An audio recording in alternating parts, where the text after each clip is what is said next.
नमस्कार। समदृष्टि कार्यक्रमको नयाँ श्रृङ्खलामा यहाँहरूलाई हार्दिक स्वागत गर्दछु। म प्रस्तुता लोककृष्ण दाहाल।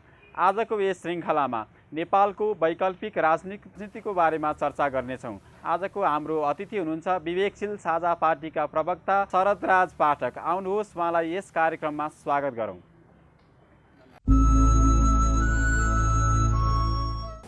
यहाँलाई कार्यक्रममा स्वागत छ। हस्, धेरै धन्यवाद। सबै राजनीतिक पार्टीहरूमा समस्या छन् नेपालका। ती पार्टीभित्रका समस्याहरूलाई देखाएर तपाईँहरूले चर्चित हुने राजनीति गरिरहनु भएको छ भनेर मैले भने गल्ती हुन्छ?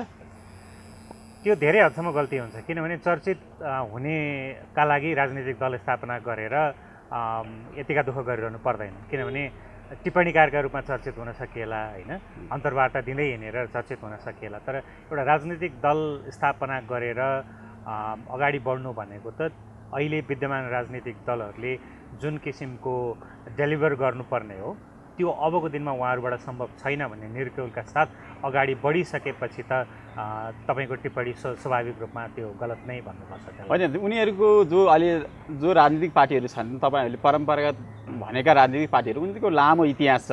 तपाईँहरू भर्खर यसमा राजनीतिमा छिर्दै हुनुहुन्छ।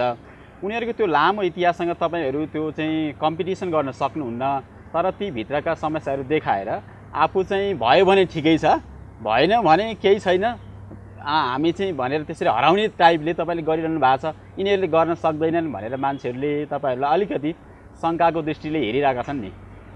हामी आग्रह गर्छौँ त्यसरी शङ्काको दृष्टिकोणले नहेरौँ, किनभने तपाईँको तत्कालै निरुत्साहित हुने, हतोत्साही हुने, हराउने भइदिएको भए हामीले राजनीतिक यात्रा जति लामो समयको तय गरिसक्यौँ यतिका वर्ष, त्यो पर्याप्त समय हो। किनभने एउटा राजनीतिक दल स्थापना गरेर राजनीतिक पार्टीलाई स्थापना गर्न जुन किसिमको सङ्घर्ष, जुन किसिमको लगन, जुन किसिमको मेहनत, जुन किसिमको धैर्य चाहिन्छ, परम्परागत राजनीतिक दलहरू हुनुहुन्छ, उहाँहरूलाई विस्थापित गर्ने जुन किसिमको हाम्रो अभियान छ त्यो स्वाभाविक रूपमा चुनौतीपूर्ण छ। र यो चुनौतीपूर्ण छ भनेर जान्दै पुरापुर त्यसको तयारीका साथ हामी आएका हौँ। त्यो हिसाबले हामीलाई अलिकति हाम्रो धैर्यताका हिसाबले, हामीले गर्ने काम कारबाहीको निरन्तरताका दृष्टिकोणले हामी कुन निरन्तरताका साथ काम गरिरहेका छौँ, कुन लगनका साथ काम गरिरहेका छौँ, हाम्रा कुराहरू कतिको नागरिकसम्म पुर्याइरहेका छौँ, सङ्गठनात्मक काम कारबाहीलाई हामीले कुन हदसम्म लिएर गइरहेका छौँ भन्ने दृष्टिकोणबाट हेरिदिनु भयो भने त्यो स्पष्ट भइ नै हाल्छ। उहाँहरूका जबरजस्त सङ्गठनहरू छन्, सङ्गठनहरू निर्माण गरेका छन्। तपाईँहरूको त्यस्तो सङ्गठन, त्यो जबरजस्त सङ्गठनसँग भिन्न सक्ने त्यस्तो तागत भएको सङ्गठन निर्माण तपाईँहरूले कसरी गर्नु भएको छ, अथवा प्लान, तपाईँहरूको योजना के छ? हामीलाई धेरै आउने प्रश्न यो हो कि विवेकशील साझा पार्टीले सङ्गठन निर्माणमा अलिकति सोचे जस्तो गर्न सकेन कि भनेर। तर यो जगजाहेरै छ नि, हामीले भनेका छौँ जुन किसिमको राजनीतिक जन्जाल सृजना गरिएको छ र नेपाली समाजलाई त्यो भित्र पारिएको छ, यही समाजमा तपाईँको अर्को राजनीतिक दल जसले विशुद्ध मूल्य मान्यतामा आधारित सुसंस्कृत राजनीति गर्छ र त्यो भ्यालु बेस्ड पोलिटिक्स गर्छ, त्यो राजनीतिक दललाई आफ्नो सङ्गठनको जालो विस्तार गर्न स्वाभाविक रूपमा चुनौती छ। उहाँहरूको 6 दशकको 7 दशकको इतिहास बोकेको राजनीतिक दलको सदस्य सङ्ख्या तुलनासँग हामीलाई तुलना गर्नु त हुँदै भएन।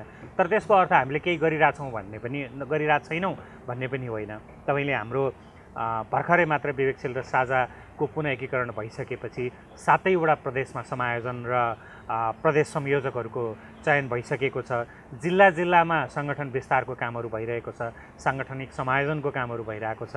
तपाईँ विदेशमा हेर्नुहुन्छ भने सद्भाव समूहहरूको गठन र समायोजनको कामहरू भएको छ।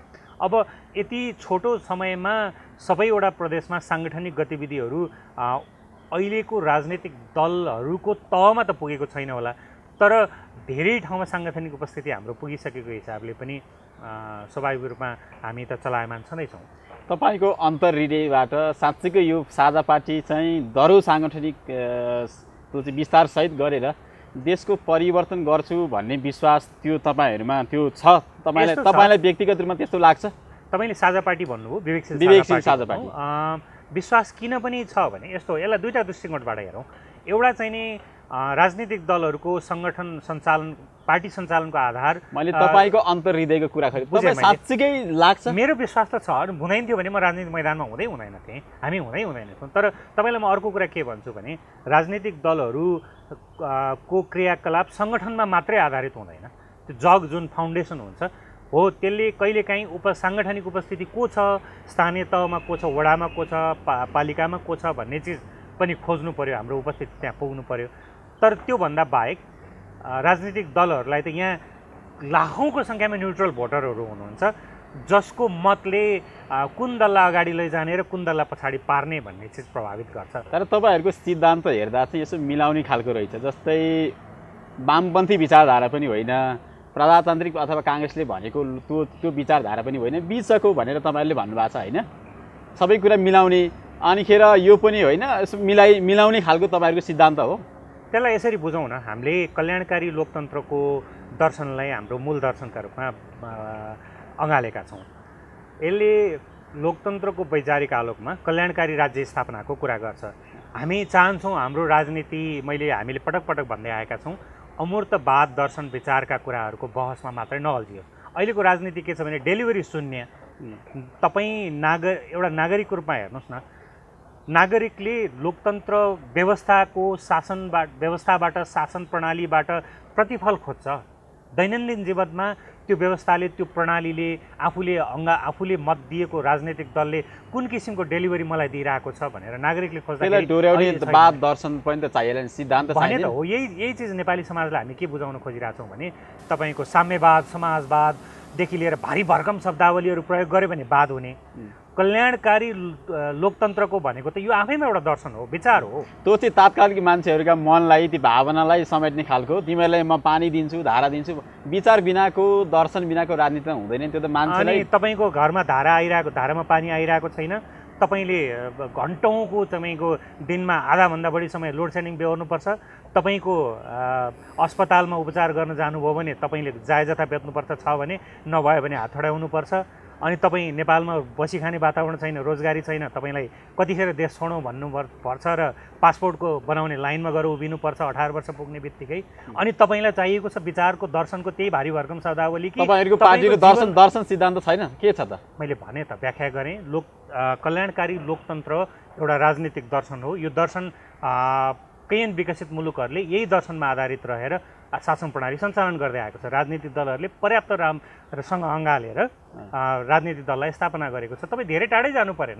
तपाईँले जुन व्याद दर्शनको कुराहरू, अमूर्त दर्शन हाम्रा शब्दावलीहरू खोजिरहनु भएको छ, ती शब्दावलीहरूको व्याख्यामा नरुमल्लिकन छिमेकमा दिल्लीमा हेर्नुहोस् न, आम आदमी पार्टीले कुन किसिमको डेलिभरीको, सुशासनको, शिक्षा, स्वास्थ्यको नारालाई प्रमुखता का साथ अँगालेर अहिले जुन किसिमको दिल्लीभन्दा बाहिरका राज्यहरूमा पनि आफ्नो उपस्थिति बलियो बनाइरहेको छ। आजको दिनमा नागरिकले चाहने, हामी यही चिज बुझाउन चाहिरहेका छौँ कि तपाईँहरूलाई राजनीतिका राममा अमूर्त शब्दावलीहरू घोकाएर, परिणाम दिन नसक्ने खालको विचारहरूको बहसमा अल्झाएर राजनीति सञ्चालन गरिरहेको छ। अब त्यो जालोबाट मुक्त हौँ, हाम्रो कुरा त्यही नै। ठिक छ। अहिले अब यो पछिल्लो राजनीतिक विचलनहरू छ, देखिरहेको छ, यसलाई विवेकशील साझा पार्टीले कसरी हेरिरहेको छ? हाम्रो कुरा स्पष्ट छ। जहाँ नैतिक मूल्य मान्यताको राजनीति हुँदैन, जहाँको राजनीति सुसंस्कृत राजनीति हुँदैन, त्यहाँ हुने नै यही हो। ढिलो चाँडो यही हुनु थियो। तपाईँ चाहे अल्पमतको सरकार बनोस्, चाहे गठबन्धनको सरकार बनोस्, चाहे शक्तिशाली मतसहितको, झन्डै 2/3 मतसहितको सरकार बनोस्, सुसंस्कृत राजनीतिको जगमा यदि दलहरू उभिएका छैनन् भने त्यहाँ देखिने समस्या यही हो। तपाईँहरूलाई पनि जनतालाई त पत्याएन, चुनावमा तपाईँहरू जानुभएको थियो। कुरा छोडिदिनुहोस् न, हामी छोटो समयमा आएका छौँ। 2,12,000 करिब मत प्राप्त गर्नु छोटो तयारीका बिचमा पनि विवेकशील साझा पार्टीले भनेको त्यो मतलाई तपाईँले सानो आकलन गर्नुभयो भने त्यो जस्टिफाएबल हुँदैन। एउटा राजनीतिक दल अहिले भन्नुहुन्छ भने तपाईँको बागमती प्रदेशसभामा हामी 3 जना प्रदेशसभा सदस्यहरूसहित छौँ। अन्य कैयन प्रदेशमा हाम्रो उपस्थिति, दरिलो उपस्थिति छ। अहिले तपाईँको 5औँ ठुलो राजनीतिक दल हामी हौँ होइन। नेकपा विभाजन भइसकेपछि हाम्रो स्थान तलमाथि भएको होला भनेको यहाँ कैयन राजनीतिक दलहरू छन् जसले वर्षौँदेखि राजनीति गर्दै आइरहेका छन्। हामीले छोटो तयारीका बिचमा जुन मत प्राप्त गरेका थियौँ, हाम्रो लागि त त्यो सन्तोषजनक मत, हामीले धेरै अगाडि बढ्नु छ। तर सङ्केत जुन खालको देखिएको छ हाम्रो छोटो समयको राजनीतिक अभ्यासका क्रममा पनि हामीले जुन मत प्राप्त गऱ्यौँ त्यो हाम्रो पाटो हो। तर तपाईँले सोध्नु भएको अन्य राजनीतिक दलहरूको गन्जागोलको कुरा गर्नुभयो। तपाईँको संसदमा करिब 2/3 मत छ, बलियो सरकार छ, बलियो पार्टी छ, तर मैले काम गर्न पाइनँ भनेर त्यो संसद विघटन गरेर फेरि म निर्वाचनमा जान्छु भन्ने खालको निर्लज्ज काम एउटा निर्लज्ज राजनीतिको जुन नमुना देखाइएको छ। अब तपाईँ त्यही राजनीतिसँग आशा गर्नुहुन्छ कि विकल्पमा जाने हो? नागरिकले विकल्प खोज्नुपर्ने बेला त पहिला पनि भइसकेको थियो, तर विगतमा जुन स्थिर सरकारको नारा, सुशासनको नारादेखि लिएर कैयन लोभलाग्दा नाराहरू दिएर नागरिकलाई फेरि एकपटक प्रलोभनमा पारियो। त्यसको परिणाम आज हामी भोग्दैछौँ।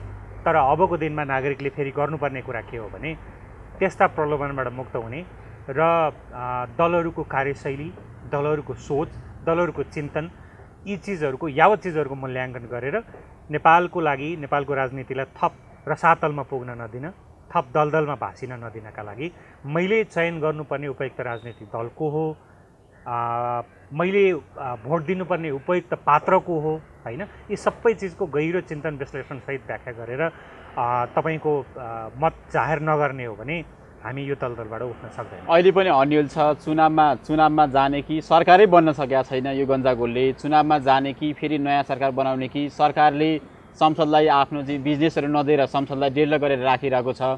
अब तपाईँहरू विवेकशील साझा पार्टीको चाहिँ धारणा चुनावमा गएर नयाँ फ्रेस म्यान्डेटबाट आउनुपर्छ कि यही अहिले भइरहेको यसैलाई कन्टिन्युटी गर्नुपर्छ भन्ने तपाईँको के छ? संविधानले आवधिक निर्वाचनको व्यवस्था गरेको छ। त्यो भनेको के हो भने हाम्रो जस्तो मुलुकमा निर्वाचनले ठुलो व्यवहारसहित आउँछ होला, त्यसले अर्थतन्त्रलाई एक हदसम्म चलायमान गराउला, तर त्यसको वित्तीय भार भनेको त नागरिकको टाउकोमा पुग्ने हो नि, होइन? तपाईँ हामी वर्षै पछि अथवा छोटो समयमा मध्यावधि निर्वाचन अथवा अर्ली इलेक्सन गरेर त्यसको भार वहन गर्न सक्ने अथवा नागरिकको टाउकोमा थुपर्नुपर्छ भन्ने स्थितिमा हामी छैनौँ। हो, हिजो जुन किसिमले हुँदै नभएको अधिकार मसँग छ भन्ने दाबी गरेर असंवैधानिक तवरले यो संविधानै मास्ने षड्यन्त्रपूर्वक प्रधानमन्त्रीले संसद विघटन गर्नुभएको थियो, त्यसको हामीले सशक्त प्रतिकार गऱ्यौँ हाम्रो सामर्थ्य अनुसार। सम्मानित सर्वोच्च अदालतले सदन पुनर्स्थापना गरिदिएको छ। तर अहिले के व्याख्या गरिँदैछ भने अब तपाईँको फेरि पनि अर्ली इलेक्सनमा जानुपर्छ अथवा अहिले यो संसदले काम गर्न सक्दैन भनेर संविधान दलहरूसँग एक किसिमको नैतिक आचरण, लोकतान्त्रिक भावना, लोकतान्त्रिक मूल्य मान्यताको अपेक्षा गर्छ के सत्तारूढ दलसँग मात्रै नागरिकले अपेक्षा गर्ने होइन, जवाफदेहिता त संसदमा रहेका अन्य राजनीतिक दलहरूले पनि देखाउनु पर्यो। अहिले त सरकार बनाउने कसैले बनाउनै खोजेको छैन। किन हो? यही हो दुर्भाग्य। अहिले लोकतान्त्रिक आचरण र तपाईँको नैतिक मूल्य मान्यतालाई प्रवर्धन गरेर संविधान विरुद्धको हरकत गर्ने केपी शर्मा ओलीलाई, संविधान मास्ने षड्यन्त्र गर्ने केपी शर्मा ओलीलाई बालोटारबाट निकालेर तुरन्त बालोटार पठाउनु पर्ने हो कि होइन? यतिका समय बितिसक्यो। राजनीतिक दलहरूले, नेपाली कङ्ग्रेसले भन्नुहोस्, त्यहाँ नेकपा माओवादी छ, होइन, तपाईँको माओवादी केन्द्र भन्नुहोस्, तपाईँको जनता समाजवादी पार्टी छ, उहाँहरूले किन आँट नगरेको? किनभने उहाँहरू सत्ताको दाउपेच हेरिरहनु भएको छ। उहाँहरूले लोकतान्त्रिक आचरण, नैतिक मूल्य मान्यताको राजनीति देखाउन सकिरहनु भएको छैन। नागरिकले कुन राजनीतिक दलले कुन आचरण देखाइरहेको छ भनेर गहिरो ढङ्गले मूल्याङ्कन गर्नुपर्ने एउटा अर्को आधार किन पनि देखिएको छ भने यहाँ उहाँहरूले को प्रधानमन्त्री हुने हो, अथवा आउने सरकारमा कसको कुन स्थान हुने हो, अथवा अर्ली इलेक्सनमा जाँदाखेरि कसको स्थान बलियो हुन्छ भन्ने ढङ्गले सोच्दाखेरि एउटा असंवैधानिक हरकत गरेर तपाईँको चरम उद्दण्डता देखाएको व्यक्तिलाई प्रधानमन्त्रीको कुर्सीमा राखिरहने स्थिति जुन बनेको छ र त्यो व्यक्तिले हिजो प्रतिनिधि सभा विघटनको निर्णय विरुद्ध संसदमा सडकमा गएर चर्को आन्दोलन गरेका राजनीतिक दलहरूलाई त्यही कुर्सीमा बसेर जिस्काइरहनु भएको छ। मलाई घृणा गर्ने व्यक्तिहरूले पनि मलाई प्रेम गर्नु हुँदो रहेछ, अविश्वासको प्रस्ताव ल्याउनु भएको छैन भनेर अट्टहास गरिरहनु भएको छ, जिस्काइरहनु भएको छ। यसको जवाफदेहिता भोलि नागरिकले खोजेको ढङ्गमा अहिले संसदमा भएका राजनीतिक दलहरूले कुन अनुहार देखाएर नागरिकमा जाने हो, के अनुहार लिएर फेरि चुनावमा जाने हो?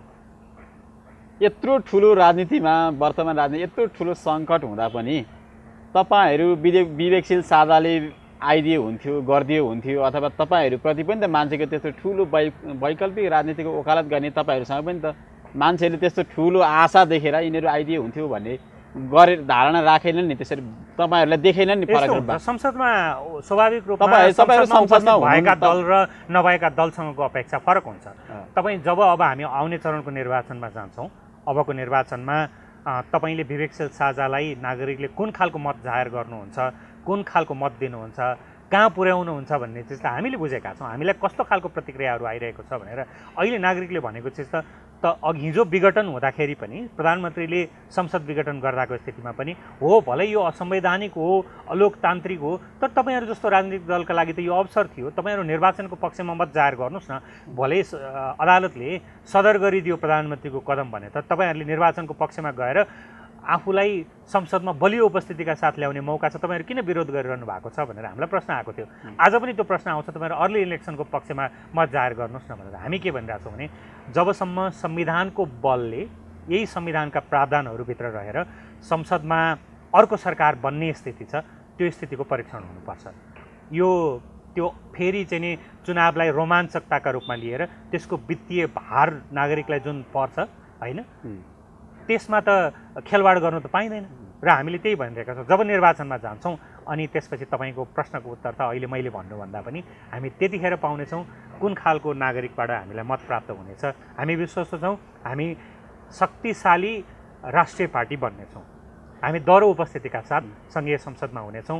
आउने स्थानीय तहको निर्वाचनहरूमा पनि हाम्रो उल्लेख्य स्थानहरूमा हामी प्रतिनिधित्व गर्नेछौँ र मुलुकको राजनीतिले नयाँ बाटो लिनेछ। त्यसपछि अहिले संवैधानिक निकायदेखि निर्वाचन आयोग, राष्ट्रपतिको संस्था नि स्वयं थुप्रै अरू संवैधानिक अङ्गहरूमाथि ठुलो चाहिँ मान्छेहरूले आरोप लगाए, आक्षेप लगाए होइन, तटस्थ छैनन्, यिनीहरू चाहिँ निरपेक्ष छैनन् भन्ने कुरा धेरै मान्छेहरूले आरोप लगाए। यसमा यस्तो यो संवैधानिक निकायहरूमा यति ठुलो समस्या देख्नुको कारण तपाईँहरू के देख्नुहुन्छ? यो आजदेखिको समस्या होइन। कस्तो छ भने अदालतमा तपाईँको कार्यकर्ताहरू भर्ती केन्द्र बनाइएको छ। अख्तियार जस्तो शक्तिशाली निकाय जसले यो देशको भ्रष्टाचार नियन्त्रणमा प्रभावकारी र महत्त्वपूर्ण भूमिका खेल्नुपर्छ, ऐनले दिएको अधिकार त्यसलाई शक्तिशाली छ आजको दिनसम्म पनि। तर त्यहाँ के गरिन्छ भने कार्यकर्ता भर्ती केन्द्र बनाइन्छ र मोलतोलका आधारमा लिएर गएर गरिन्छ, तर त्यसले कामै गर्न सकिरहेको छैन। तब त्यो मात्रै होइन, हरेक तपाईँको राजनीतिक नियुक्तिहरू त्यही किसिमको छ होइन। हरेक संवैधानिक अङ्गहरूमा, चाहे त्यो निर्वाचन आयोग भन्नुहोस्, चाहे जे अन्य अङ्गहरू भन्नुहोस्, त्यहाँ लेबी बुझाउने कार्यकर्ताहरूलाई लगेर पदस्थापन गरिन्छ। जहाँ कार्यकर्ताहरू पुग्छन्, नागरिक पुग्दैनन्, अथवा त्यो किसिमको ओज, त्यो किसिमको क्षमता, त्यो किसिमको विज्ञता, त्यो किसिमको चरित्र बोकेको व्यक्तिहरू त्यो संस्थाको नेतृत्वमा पुग्दैनन्। अनि तपाईँ त्यहाँबाट डेलिभरीको आशा के गर्नुहुन्छ? त्यसैले हामी भन्छौँ यो किसिमको संस्थाहरूलाई जुन किसिमको दलीयकरण गरिएको छ नि, त्यसलाई मुक्त गर्न के हुनु पर्थ्यो? कसरी चाहिँ तिनीहरू मान्छेहरू नियुक्त हुनु पर्थ्यो यस्ता निकायहरूमा जो स्वतन्त्र छवि राख्नु पर्थ्यो? ती निकायहरूले के हुनु पर्थ्यो त्यहाँ? स्वाभाविक रूपमा योग्यताको आधारमा, क्षमताको आधारमा हरेक मूल्याङ्कनका पाटाहरू छन्। योग्यतम व्यक्तिहरूलाई त्यो संस्थाको नेतृत्व दिनुपर्छ। हामी के भनिरहेका छौँ भने विवेकशील साझा पार्टी जब सत्ताको नेतृत्व गर्ने स्थानमा पुग्छ, हामीले त्यहाँ विवेकशील साझा पार्टीसँग जोडिएका व्यक्तिहरूलाई होइन, यो मुलुकले आजका दिनसम्म ती संस्थाहरूमा दलका व्यक्तिहरूलाई नियुक्त गर्दाका दुष्परिणामहरू जुन किसिमको भोगेको छ, त्यसलाई ठ्याक्क मुक्त गरेर योग्यता र क्षमतावान व्यक्तिहरूलाई संस्थाको नेतृत्व हाक्न दिन्छ। भन्नुहोस् न, अदालतमा आज तपाईँको कार्यकर्ताहरू न्यायाधीशको शपथ लिनुभन्दा पहिला पार्टीको कार्यालयमा गएर दर्शन भेट गर्ने, पार्टीका मुख्य व्यक्तिहरूसँग चाहिँ अनुग्रहित हुने, धन्यवाद भन्न जाने जुन किसिमको अप्रिय दृश्यहरू हामीले विगतका दिनमा देख्यौँ, त्यसलाई बन्द गर्नु पर्यो। अख्तियार जस्तो संस्थामा तपाईँको यो मुलुकमा भ्रष्टाचार विरोधी असाध्यै राम्रो छवि बनाएका, जनताले मन पराएका, रुचाएका, सार्वजनिक जीवन एक हदको व्यतीत गरेर राम्रो छवि बनाइसकेका व्यक्तिहरूलाई मैले नामै लिनु पर्यो भने नाम लिन सकिने त्यस्ता व्यक्तिहरू हुनुहुन्छ जसले त्यो संस्थाको नेतृत्व लिनुहुन्छ। अहिले अन्तर्वार्ताको क्रममा त्यो नाम लिनु नलिउँ होला, तर त्यस्ता कैयन व्यक्तिहरू हुन्छ, एकजना दुईजनाको नाम लिँदाखेरि अन्याय होला भनेको। यहाँ त के छ भने त्यस्ता व्यक्तिहरू पाखामा पारिने, उहाँहरू सरकारको दलहरूको आँखामै नपर्ने, अनि को चाहिँ पर्ने भन्दा जसले जी हजुरी गरेको छ, जो सधैँ चाकडीमा जान्छ, जसले जय जयकार गरेर अन्तर्वार्ताहरू दिइरहेको छ, जसका लेख सार्वजनिक टिप्पणीहरू दलका नेताहरूका प्रमुख केही व्यक्तिहरूको जतिसुकै गैर लोकतान्त्रिक आचरण प्रदर्शन गरून्, उहाँहरूले सही गर्नु भएको छ भनेर सार्वजनिक अभिव्यक्तिहरू आउँछ। ती व्यक्तिहरूलाई टपक्क टिपेर तपाईँको संस्थाहरूको नेतृत्व सुम्पिने, अनि ती संस्थाहरूले रसातलमा नगए के हुन्छ? यो विडम्बना हो। हामीले त्यो चक्रलाई तोड्छौँ र त्यो चक्र तोड्न पनि फेरि हामी के विनम्र आग्रह गर्छौँ भने अहिलेको राजनीतिक जन्जालबाट मुक्त हुनु पर्यो, नागरिकहरू दलहरूको प्रभावबाट मुक्त भएर दलको सदस्य होइन, दलको कार्यकर्ता होइन, एउटा स्वतन्त्र विवेकपूर्ण निर्णय गर्न सक्ने नागरिक बन्नु पर्यो, जसले उपयुक्त राजनीतिक दल र उपयुक्त व्यक्तिलाई निर्वाचित गर्न सकोस्। त्यसका परिणामहरू, सुखद परिणामहरू अनि देखिन थालिहाल्छ। हाम्रा संस्थाहरूमा शुद्धिकरणको बाटोमा जान थाल्छ, हामी लिएर जान्छौँ होइन। र नेपालको राजनीति के भने जहाँ संस्थाहरू सुध्रिन्छन्, संस्थाहरू सुध्रिसकेपछि राजनीति जुन हिसाबले भ्रष्टीकरण भएर गएको छ नि, आज डरै छैन एउटा राजनीतिक दलको नेता कार्यकर्तालाई जतिसुकै तपाईँ करोडौँ अरबौँको काण्ड गर्नुहोस्, डर नै छैन, चिन्ता नै छैन। किन चिन्ता छैन भने ऊ ढुक्क भएर त्यो किसिमको भ्रष्टाचारजन्य क्रियाकलापमा किन संलग्न हुन्छ भने मलाई कसले फसाउन सक्छ, आजको दिनमा मलाई कसले कारबाही गर्न सक्छ, अख्तियारमा मैले नियुक्त गरेको व्यक्ति छ अथवा अर्को संस्थामा अदालतमा हाम्रा न्यायाधीशहरू छन्। खुलेआम सार्वजनिक टिप्पणीहरू गरेर कैयन राजनीतिक दलका नेताहरूले त लेख्नु भएको छ। राजनीतिक दललाई मात्रै तपाईँले कसैले आक्षेप लाएर मात्रै हुने कुरा हो कि यो काहीँ हाम्रो सिस्टम संरचना, हाम्रो समाजमै यस्तो समस्या छ, यो खास यसको यस्तो सारा चाहिँ हुनुमा यसको समस्या जड चाहिँ के हो भन्ने लाग्छ? मैले भने राजनीतिले तपाईँको जहाँ जहाँ माथि मात्रै असर पारेको छैन, तपाईँको समाजको तल्लो एकाइसम्म पनि चरम दलीयकरणको स्थिति सिर्जना गरिएको छ। आज एउटा व्यक्ति दलको सदस्य नभइकन सामाजिक जीवन तपाईँको मर्यादित रूपमा जिउनै नसक्ने अथवा सामाजिक सम्बन्धहरूबाट धेरै हदसम्म प्रभावित हुने, तपाईँको सिँचाइको कुलो व्यवस्थापन समिति दलको अवस्थाका आधारमा तपाईँको चयन हुने, विद्यालय व्यवस्थापन समितिमा धेरै हदसम्म दलीयकरण हुने होइन, राजनीतिक दलका प्रतिनिधिहरूबीच दलगत आधारमा कुटाकुट हुने, मान्छे मारेको घटना केही समय अगाडिसम्म हामी सुनिरहेका छौँ। हरेक चिजमा भन्नुहोस् न, त्यहाँ कोही व्यक्तिले म राजनीतिक दलको सदस्यता लिन्न भने उसका जीवनयापनका कैयन कठिनाइहरू उसले त्यहाँ भोग्नुपर्ने स्थिति छ। त्यो भइसकेपछि मान्छे के गर्छ भने एउटा दलको आश्रय लिन बाध्य छ। त्यो दुष्चक्रलाई तोड्न अब नागरिकले हिम्मत गर्नु पर्यो। एउटा राजनीतिक दलले केन्द्रमा बसेर यो दुष्चक्र तोड्छु मात्रै भनेर पुग्दैन। नागरिकले के हो भने राजनीतिक दलको मात्रै दोष छैन, म एउटा दलको सदस्य हुने, दलको कार्यकर्ता हुने कि म एउटा विवेकी नागरिक हुने, जसले मलाई हो थोर बहुत मलाई कठिनाइ आइपर्ला सामाजिक सम्बन्धहरूमा, तर त्यो कठिनाइको सामना गर्न म तयार छु आजको दिनमा भनेर आफ्ना ती खालका लाभका आधारमा, लाभ हानिका आधारमा जोडिन जाने सम्बन्धहरूलाई तोड्न आँट नगर्ने हो भने दुष्चक्र चलिरहन्छ र समाज यसै गरी हुन्छ। त्यो समाजको जुन संरचनाको तपाईँले कुरा गर्नुभयो त्यहाँ नै प्रहार गर्नुपर्नेछ, तर त्यो वैचारिक रूपले प्रहार गर्ने हो। त्यहाँ फेरि अर्को त्यस्तै किसिमको दलीय प्रभाव बनाएर हाम्रो दल पनि त्यही तलसम्म घुसेर त्यो गर्दाखेरि त्यसका अनेक दुष्परिणामहरू देखिन्छन्। त्यसैले हामीले वैचारिक रूपमा निरन्तर आह्वान गरेको के हो भने तपाईँहरूले तल्लो समाजको तल्लो एकाइसम्म पनि यो जुन खालको तपाईँहरूलाई यो राजनीतिक मायाजालमा पार्ने, जन्जालमा घेरिरहने स्थिति बनाइएको छ त्यसबाट राजनीतिक रूपमा सचेत बनाएको भन्न मिल्दैन। त्यसरी सचेत कहाँ छ र? आज तपाईँको कस्तो समय सबै मान्छेले राजनीति आफ्नो चाहिँ राजनीतिप्रति सचेतना, आफ्नो चाहिँ विचारहरू राख्न पाउने, त्यो तलसम्म त्यसरी उनीहरू जसरी आफ्नो धारणाहरू राखिरहेछन् त्यो सचेतना होइन। मलाई यो दुःखका साथ भन्नुपर्छ, यो अलिकति अप्रिय टिप्पणी जस्तो सुनिन सक्छ। एउटा उदाहरण हेरौँ, केपी शर्मा ओलीले पुष्पकमल दाहालसँग पार्टी एकीकरण गर्ने भनेर निर्णय गरिदिनु भयो, उहाँहरू दुईजना बसेर गर्नुभयो। गाउँको तल्लो एकाइसम्मका कार्यकर्ताले ताली पिट्नु, ओहो वामपन्थी एकता, वामपन्थी आन्दोलन, अब कम्युनिस्ट आन्दोलन एक हुने भयो, सशक्त हुने भयो भनेर उहाँहरू खुसियाली मनाउनु भयो। उहाँहरूमा विग्रह आउन थाल्यो, उहाँहरूमा चाहिँ नि को पहिला प्रधानमन्त्री हुने, को पछि प्रधानमन्त्री हुने, पार्टीको नेतृत्व कसले चलाउने भन्ने चिजमा जब विवाद आउन थाल्यो, अनि त्यही कार्यकर्ताहरूलाई के सन्देश पुर्याइयो भने पुष्पकमल दाहाललाई त चाहिँ नि खत्तम राजनीतिक कर्मी हुन् नि, उनको राजनीतिक जग त यसै गरी चलेको छ भनेर एउटा पक्षलाई सुनाइयो, अर्कोले केपी ओली त चाहिँ नि चरम अहङ्कारवादी व्यक्ति हो, सर्वसत्तावादी हो भन्यो। फेरि विभाजन ल त्यही कार्यकर्ताले होइन अब त उहाँहरूलाई पाखा लगाउनुपर्छ भन्यो। अनि अब पार्टी विभाजनमा भयो, छिन्न भिन्न भयो, एकले अर्कोलाई चरम गाली गरिरहनु भएको छ। त्यो भने के भने नागरिकले विवेक प्रदर्शन गर्न सकिरहनु भएको छैन। मैले एउटा उदाहरण मात्रै दिएँ, यस्ता कैयन उदाहरण हुन्छ।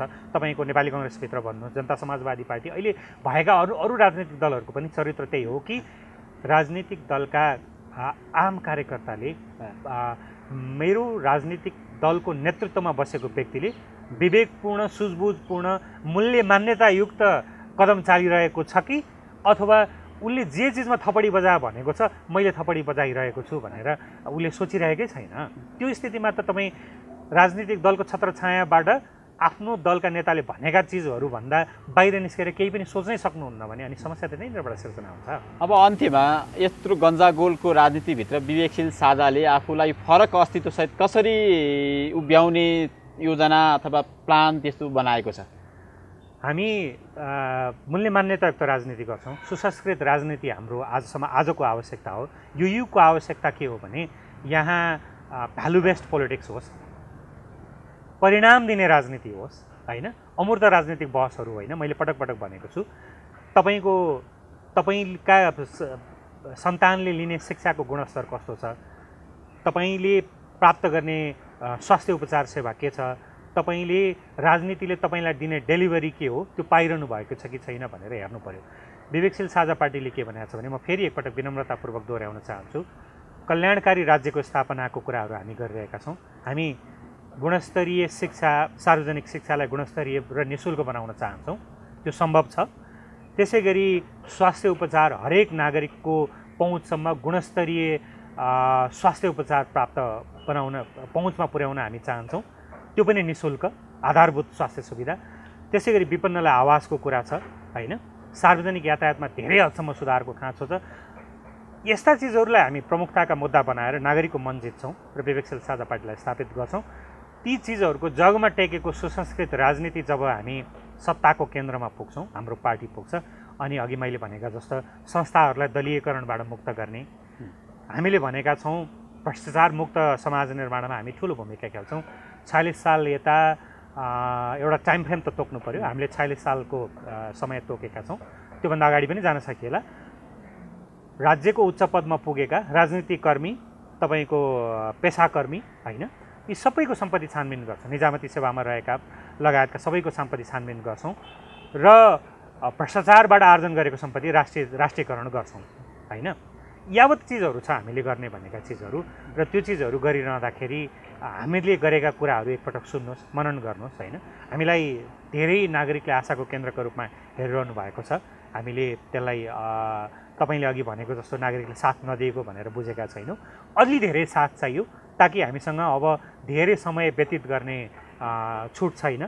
5 वर्ष 10 वर्ष लाग्छ नि त राजनीति स्थापित गर्न। तपाईँहरू जस्तो वैकल्पिक राजनीतिले अलिकति धैर्य पनि बोक्नु पऱ्यो भनेर भन्नु भने हामीमा त धैर्य होला, तर 10 वर्ष भनेको एउटा महत्त्वपूर्ण समय सीमा हो। 10 वर्षको बिचमा धेरै ठुल्ठुला परिवर्तनहरू ल्याउन सकिन्छ यदि राजनीतिले सही बाटो लियो भने। त्यसको नेतृत्व गर्न विवेकशील साझा पार्टी मैदानमा छ। अब नागरिकले दलीय जन्जालबाट मुक्त भएर नागरिक जस्तो भएर विवेक प्रदर्शन गरिदिनु पर्यो र अहिले भएका राजनीतिक दलहरूलाई पनि पाइला पाइलामा खबरदारी गरिरहनु पर्यो। जवाफदेहिता सत्तारूढ दलबाट मात्रै होइन, संसदमा भएका अन्य राजनीतिक दलहरूसँग पनि जवाफदेहिता खोज्ने बेला आएको छ। नागरिकलाई मेरो यही अपिल छ। विवेकशील साझा पार्टी त लगातार रूपमा अहिले सङ्गठन विस्तारको कामहरू गरिरहेको छ। तपाईँको जिल्लामा अब हामी केही समयपछि राजनीतिको भूयात्रा मार्फत आउँछौँ।